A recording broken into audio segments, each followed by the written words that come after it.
अगर इनका कैरियर ख़त्म हो रहा है तो उस्मान भाई जो आपकी दुकान चल रही है इनकी बेस के ऊपर, क्या वो भी ख़त्म हो जाएगी? तो हमारा ये काम है कि हकाइक पे बात कर, पता उसको चलता है जिसके साथ मसला आता है। तो क्या डकी मनी लॉन्ड्रिंग के अंदर इन्वॉल्व था? नहीं, उस पर मनी लॉन्ड्रिंग नहीं उस पर साबित हुई थी। अच्छा उस्मान भाई, एक और बड़ा हाईलाइट टॉपिक चल रहा है अली मिर्ज़ा साहब पर। बहुत सारे उलमा कहते हैं कि 295C जो है वो उनके ऊपर लगनी चाहिए। बहुत सारे उलमा इकराम ये कहते हैं कि गलत हो रहा है उसके साथ। उन पे 295C लग चुकी है, उनके ऊपर उसकी FIR अच्छा। हो चुकी है। हमारे नबी सल्लल्लाहु अलैहि वसल्लम हमारे लिए अफजल है, कोई भी उनकी बेहुरमती करते हैं हम उसको बर्दाश्त नहीं कर सकते। बहुत सारे लोगों का मानना ये है कि जो फेक इनकाउंटर का कल्चर CCD ने अपनाया है ये ख़त्म होना चाहिए। वकला बोलते हैं, बाकी लोग नहीं बोलते। एक बंदा है वो 17-18 कत्ल करता है, अगर CCD ने उसको मार दिया, बुरा किया। 300 एकड़ ज़मीन थी ये रावी की साइड पे, अलीम खान साहब उसको ऑक्यूपाई करना चाहते थे। खान साहब ने बोला नहीं जी ये इसकी बेल्ट में आता है, इसको मैं नहीं दे सकता। वहाँ से फड्डा पड़ता है अलीम खान साहब का और इमरान खान साहब। आज उसका रिजल्ट आपने देख लिया। ये सिलसिला चलता रहेगा या कहीं रुकेगा जाके? ये सिलसिला रुकेगा नहीं, क्योंकि यूट्यूबर कमज़ोर है। सवाल ये कि अब ये पैसा जाता किधर है।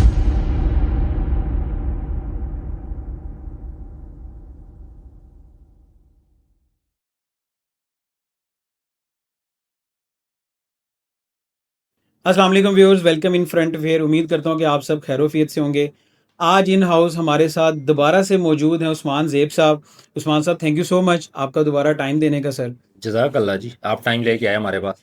अच्छा उस्मान भाई, आज का जो टॉपिक स्टार्ट करने से पहले ना मुझे ये बताएं कि आज कल आपका जितने भी व्लॉगर्स हैं सारे सर शिकंजे में आए हुए हैं। कोई नैप के शिकंजे में आया है, कोई बैटिंग ऐप्स के शिकंजे में आया हुआ है, कोई किसी केसेस में चल रहा है।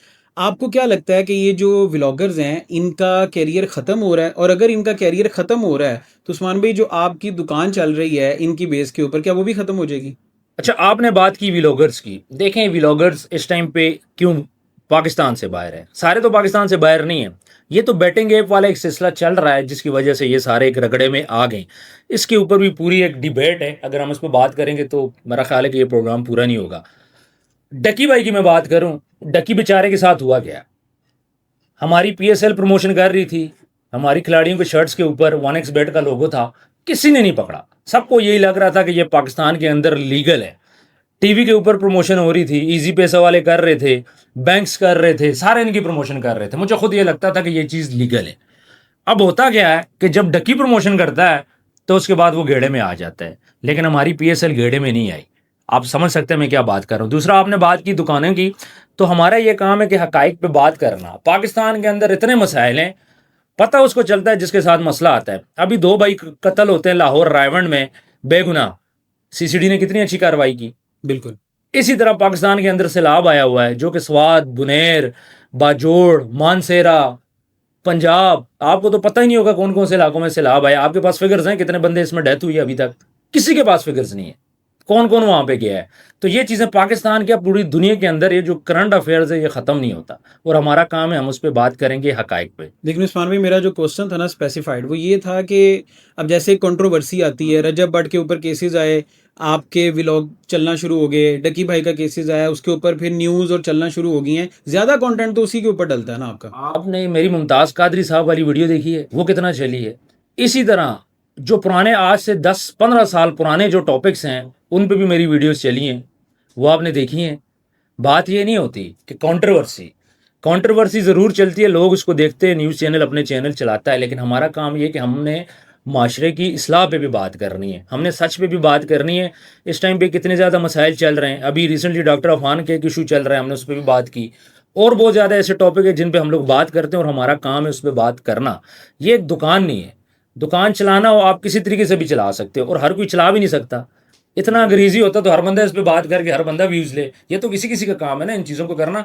फिर इसके लिए हमें ट्रैवल करना पड़ता है, मेहनत करनी पड़ती है, वर्किंग करनी पड़ती है, डाटा कलेक्ट करना पड़ता है, फिर एडिटर होते हैं, वीडियो बनाते हैं। ये सारी इसके पीछे एफर्ट होती है जो कि हमने करनी है। अब सना यूसुफ का केस है, वो हमने कवर किया, क्या हमने गलत किया?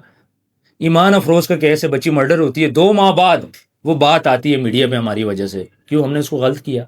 इसी तरह जहाँ पे किसी के साथ जुल्म होता है, एक बच्चा है उनके साथ ज्यादती होती है, सगा चचा उनके साथ ज्यादती करता है बच्चों के साथ, 3 बच्चों के साथ, बाप उनका बाहर होता है, हमने उस पर बात की। क्या इस पर बात नहीं करनी चाहिए? बिल्कुल करनी चाहिए। तो ये सारी चीज़ें साइड बाई साइड चलती रहेंगी, इनको कोई रोक नहीं सकता। अच्छा उस्मान भाई, आपने ना माशरे की बात की है। अब ये जितने भी व्लॉगर्स हैं इनकी सारी ऑडियंस हमारी यूथ है, फॉलो कर रही होती है, इनके स्टेप्स फॉलो करती है, इनका लाइफस्टाइल फॉलो करती है।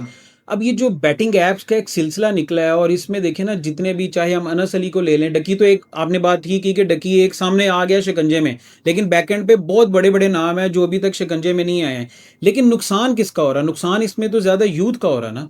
देखिए, नुकसान हर उस बच्चे को हो रहा है जिसका पैसा लग रहा है, जो अपनी तालीम छोड़ के उस तरफ। अब बैटिंग ऐप में होता क्या है, आपकी 60 से 80 रुपए की बैट लगती है, यानी कि छोटा बच्चा 7-8 क्लास का वो भी आपका खेल सकता है, इंटरनेट उसके पास है।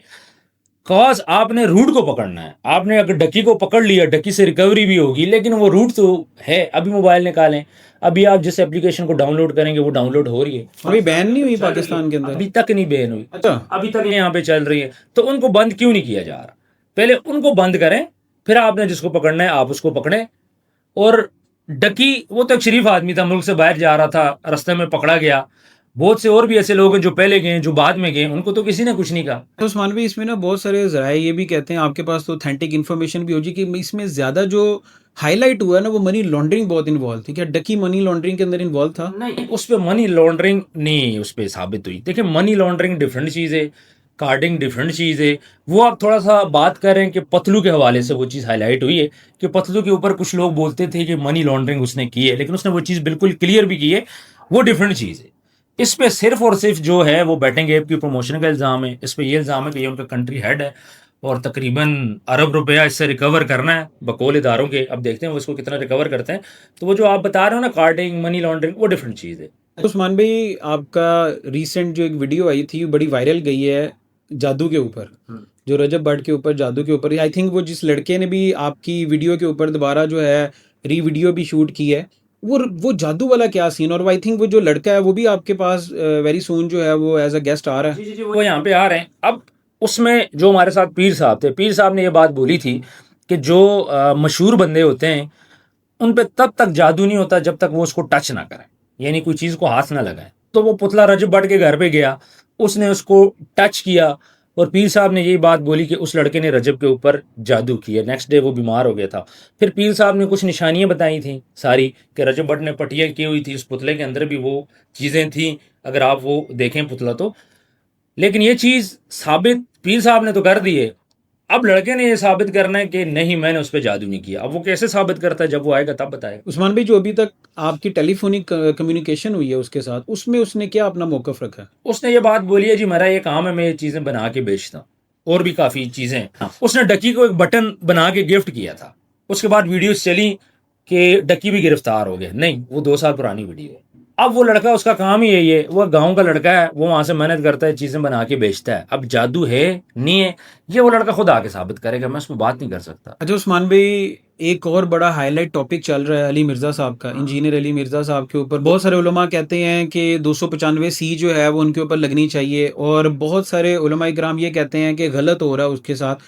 जैसे कि अभी मुफ्ती तारिक मसूद साहब का भी एक पॉडकास्ट आया है, उन्होंने भी उसके अंदर ये कहा है कि उसके ऊपर जो है ना वो एक्सट्रीम लेवल के ऊपर जाकर जो है ना बयानात और चीज़ें जो है वो मन गढ़ंत की जा रही हैं। इस पर आपका क्या ओपिनियन है? अच्छा, एक बात मैं आपको बता दूं कि उन पे 295C लग चुकी है, उनके ऊपर उसकी FIR हो चुकी है, ठीक है। और वो तहरीक लब्बैक पाकिस्तान की तरफ से हुई है। अल्लामा आसम अशफाक रिजवी साहब हैं जो इसके पीछे सहारा हैं, उन्होंने FIR करवाई है। मैं आपको FIR भी दे दूंगा। दूसरी बात यह कि उन पे FIR होनी अच्छा, उनको गिरफ्तार क्यों किया गया? उनको गिरफ्तार किया गया 3 MPO के तहत, यानी कि गवर्नमेंट को ये फील हो रहा था कि इस बंदे को अगर हम गिरफ्तार नहीं करते तो उसकी जान को खतरा है या फिर किसी किस्म का इंतशार फैल सकता है, इसलिए उनको 1 माह के लिए हिरासत में रखा गया। वैसे 3 MPO का टाइम होता है 3 माह, फिर आप उसको एक्सटेंड करके 6 माह भी कर सकते हैं।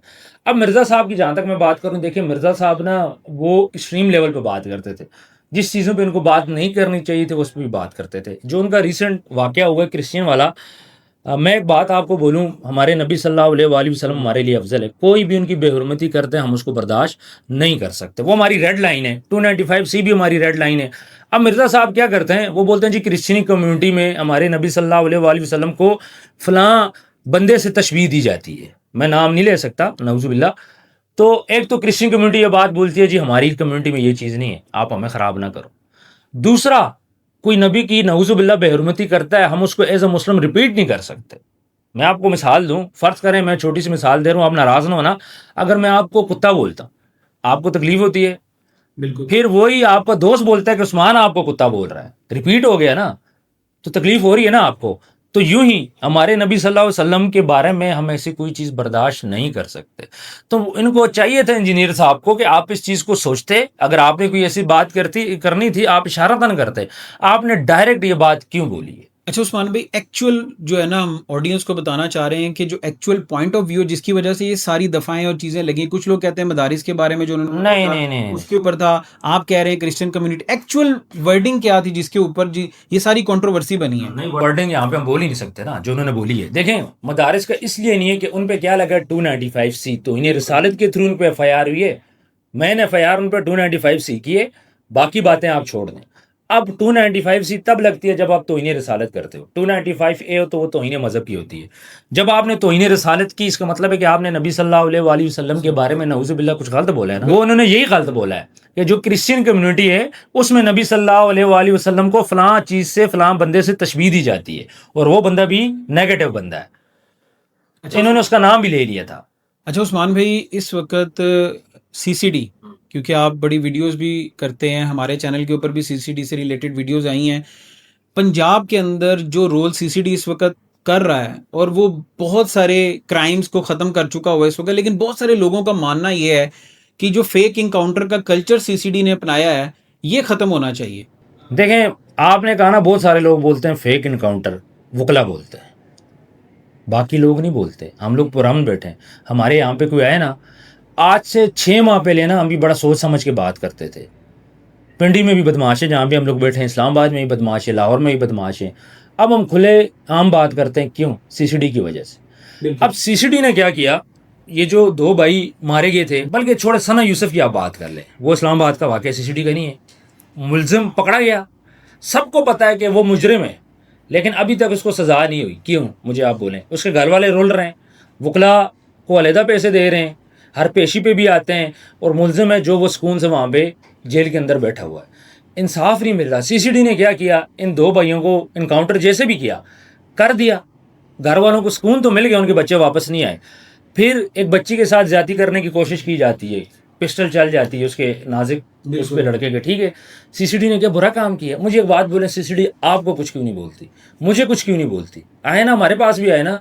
CCD क्या इतनी फारग है? क्या उसके पास इतना टाइम है कि फेक इनकाउंटर करेगी जब जेन्युइन इतने केसेस हैं? तो बात ये सारी, CCD ने ये बात बोली, हमें 11 अरब रुपए दो, उसमें से हम लोग गाड़ियां खरीदेंगे, उसमें से हम लोग अपने जो अफसरान हैं उनके घर बनाएंगे, क्योंकि डिफरेंट एरिया में रहना पड़ता है, उससे हम लोग 200 कुछ थाने बनाएंगे और कच्चे के डाकू भी खत्म करेंगे। लेकिन बजट दो 11 अरब। जब तक बजट नहीं होगा कुछ नहीं होगा। काफी हद तक कच्चे के डाकुओं को खत्म भी किया। CCD के सामने जो आ रहा है ना, इनके एरिया में आके उसको वो पकड़ते जा रहे हैं। देखें, इधर था आमिर शाह नाम का, उसने CCD को बोला तो मैं थाने उड़ा दूंगा। मेरे पास कितनी ऐसी वीडियोस हैं जिसमें CCD को धमकियां दे रहे हैं। मेरी बात सुने, एक बंदा है वो 17-18 कत्ल करता है, अगर CCD ने उसको मार दिया, बुरा किया? बिल्कुल भी नहीं। कोई एक बेगुनाह बताएं जिसको CCD ने मारा हो, आपको एक भी नहीं मिलेगा। मसला क्या हो रहा है, अदालतों में केसेस कम हो गए, ये सारा मसला चल रहा है। वकला की जो दुकानें हैं वो नहीं चल पा रही हैं, क्योंकि CCD मौके पे इंसाफ दे रही है।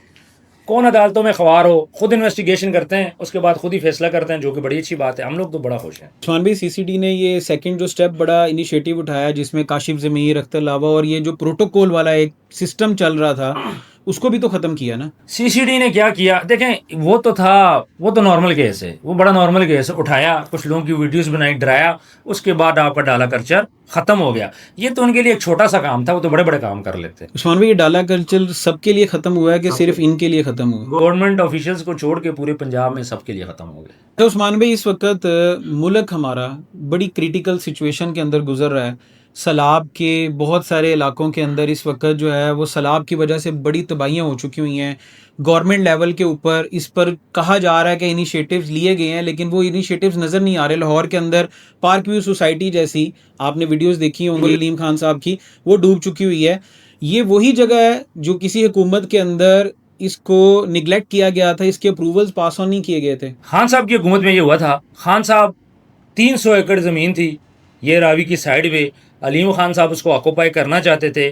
खान साहब ने बोला नहीं जी, ये इसकी बेल्ट में आता है, इसको मैं नहीं दे सकता। वहाँ से पड्डा पड़ता है अलीम खान साहब का और इमरान खान साहब का।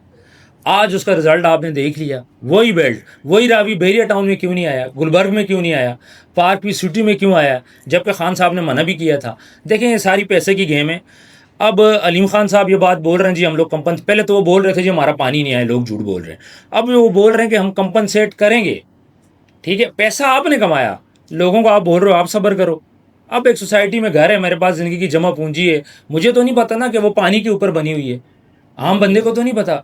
वो तो अब जाके पता चल रहा है वो पानी के ऊपर बनी हुई। आपने तो पैसा कमा चुके हैं, आप अपनी गलती एडमिट क्यों नहीं करते कि मुझसे गलती हुई है, माने ना फिर अपनी गलती को। जबकि खान साहब ने क्लियर ये बात बोली थी कि ये जगह मैं कभी भी अलॉट नहीं करूँगा, एनओसी कभी नहीं मिलेगी यहाँ पे। इसीलिए खान साहब के खिलाफ हो के सारे उनको हटा के और उसके बाद अपनी मनमानी कर ली। और उस्मान भाई शायद आपके नॉलेज में हो कि गवर्नमेंट की एक और स्कीम भी है जिसको रूडा कहा जाता है, ये रावी के बिल्कुल ऊपर काटी गई है, जिसमें आपकी एनएमसी भी है, जिसके अंदर बाकी सोसाइटीज मेजर बड़ी बड़ी सोसाइटीज आ रही हैं, ये किंगडम वैली भी है, वो सारी रावी के ऊपर है। और इनको भी तो अप्रूवल देखें गवर्नमेंट ने दिए हैं। देखें जब आपका एक बड़ा बिल्डर है उसने बना दिया पार्क व्यू सिटी, तो लोगों ने क्या बोला, गवर्नमेंट ऑफिशियल ने लैंड पड़ी हुई है, आप खामखा डर रहे हो। स्टेप कहाँ से होता है, ट्रेंड कहाँ से बनता है? मलिक रियाज कोई स्टेप लेगा उसके बाद ट्रेंड बनेगा। मलिक रियाज ने बहरिया टाउन बनाया, साथ ही डीएचए को समझ आ गई कि मलिक रियाज कर सकते, हम क्यों नहीं कर सकते। अब इस टाइम पे जहाँ जहाँ पे बहरिया बना हुआ है उनके पड़ोस में डीएचए बना हुआ है। डीएचए ने बहरिया का ट्रेंड फॉलो किया और अब डीएचए बहरिया से भी ऊपर चला गया।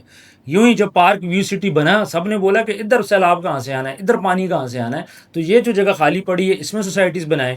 फिर वो सोसाइटीज़ को अलॉट हुई, मिली भगत है सारी। ये जो सोसाइटीज़ को जगह अलॉट की हैं इन्होंने, आप नहीं समझते कि इससे बेहतर इन्हीं जगहों के ऊपर अगर आर्टिफिशियल जो है लेक्स क्रिएट कर दी जाती या पानी का रिजर्व सिस्टम क्रिएट कर दिया जाता, तो आज हम बहुत सारी जो नुकसानात हुए उनसे बच सकते थे। प्रॉफिट कैसे जनरेट होता, हमारी याशियाँ कहाँ से चलती, ज़मीन बिकी पैसा या याशी होगी, डैम बनाने पे तो खर्चा आएगा, उसमें पैसा तो कोई नहीं आएगा। देखिए हमारी एक सड़क अगर बनती है ना तो उसके पीछे भी टेंडर होता है, कमीशन होते हैं, तभी तो हमारी सड़क खराब बनती है। अपने लोग होते हैं अपनी टेंडर। फर्ज कर मैंने टेंडर लिया, मैंने अपने बीवी में मिसाल दे रहा हूँ 1 करोड़ का टेंडर है, 10 लाख रुपए मैंने रखा, आप कंस्ट्रक्शन कंपनियों काम करने वाले मैंने उठा के आपको दे दिए, भाई 90 लाख रुपए आपको मिलेंगे, 10 लाख मैंने ले लिया, मेरा किस्सा ख़त्म। इस तरह सबके कमीशन से इन्वॉल्व होते हैं, तभी तो हमारी चीज़ें सही नहीं बनती। प्रोजेक्ट क्यों रुकते हैं? फिर सरिया किसका चलाना है, सीमेंट किसका चलाना है, बजरी किसकी आनी है, सबके साथ कमीशन सेट होता है। भाई लास्ट क्वेश्चन कि ये जो सिलसिला है यूट्यूबर्स के ऊपर FIRs का, फिर डिफरेंट केसेस के अंदर इन्वॉल्वमेंट वाला, नए केसेस, अब रजब भट्ट का भी पता नहीं वो पाकिस्तान आता है कि नहीं आता है, और ये सिलसिला चलता रहेगा या कहीं रुकेगा जाके? ये सिलसिला रुकेगा नहीं। हुआ क्या, रजब भट्ट के ऊपर जब पहली FIR होती है ना उस वकील को बड़ा तगड़ा फेम मिलता है, उसके बाद और बहुत सारे लोग हैं जो उसके खिलाफ केसेस करते हैं, उनको फेम मिलता है। यूं ही गवर्नमेंट के कुछ ऑफिशियल्स हैं, जब उन्होंने डक्की पे हाथ डाला उनको भी फेम मिल गया। देखें पॉडकास्ट तो हो रहे हैं ना, जो भी कर रहा है कोई तो गवर्नमेंट की तरफ से तो कर ही रहा है, डेली 2-2 पॉडकास्ट हों, मकसद तो नहीं बनता। फिर उसके बाद डक्की को थोड़ा पर्सनल टारगेट किया गया है। अब ये चीज़ें नहीं रुकेंगी, क्यों? क्योंकि यूट्यूबर कमज़ोर है, दिल का भी कमज़ोर है। डक्की उस दिन बेहोश हो गया था, फिर इसको हॉस्पिटल ले गए, 1 घंटा ये वहाँ पे रहा है गर्मी की वजह से। अब यूट्यूबर हो गए, टिकटॉकर हो गए, ये होते हैं नाजुक मिजाज, इनको डराना बड़ा आसान होता है, इनसे पैसा निकलवाना, रिकवरी करना भी आसान है, ये क्रिमिनल तो नहीं है। अब मज़ा आ गया, डक्की से 1 अरब रुपया निकल आया, दूसरे को पकड़ेंगे 40-50 करोड़ वहाँ से निकल आएगा, तो ये तो ईजी तरीका है। सवाल ये है कि अब ये पैसा जाता किधर है, क्या ये 1 अरब रुपया वहाँ पे लगेगा? ये भी तो एक क्वेश्चन है ना, जाएगा उस्मान भाई ये पैसा? ये तो सोचने वाली बात है ना कि इसका क्या करते हैं। हमारे यहाँ पे क्या होता है, देखिए पैसा वहाँ पे लगे मसला नहीं है, पर पैसा लग रहा कहाँ पे, ये चीज़ बड़ी हो, ये फिर जाएगा माल खाने में जाएगा, फिर किस पे लगता है। हो सकता है कि DPO साहब के लिए गाड़ी आ जाए, हो सकता है कमिश्नर साहब के लिए गाड़ी आ जाए, गरीब पे तो नहीं लग रहा ना। गरीब पे सैलाब में आप देख लें क्या हो रहा है उसके साथ। मरीम नवाज़, मैं हमेशा से उनके खिलाफ रहा हूँ, लेकिन वो वाहिद इस टाइम पे वो बंदी है कि जो कोशिश कर रही है, जो कश्ती में भी जा रही है, जो KPK में भी शहबाज शरीफ साहब गए, और वो कुछ ना कुछ करना चाह रही है, पर सिस्टम इतना गंदा है। उसने काफ़ी हद तक ठीक भी किया, CCD होगी, पीरा होगी, CCIA होगी, ये सारी किसने बनाई है? ये मरीम नवाज़ की काविश है, ठीक है, तो हम उसको अप्रिशिएट करते हैं। बाकी यूट्यूबर्स ये सारे अपनी फ़िलहाल खैर बना लें, सब पर डाला जाएगा। भाई थैंक यू सो मच आपके टाइम देने का और अपनी ओपिनियन जो है वो हमारी ऑडियंस तक पहुंचाने का। इंशाल्लाह कोशिश करेंगे कि आपके साथ ये सिलसिला हमारा बरकरार रहे, ताकि आपके पास जो ऑथेंटिक इन्फॉर्मेशन होती है वो हमारी ऑडियंस तक पहुंचते रहे। बहुत बहुत शुक्रिया जी, बहुत बहुत शुक्रिया।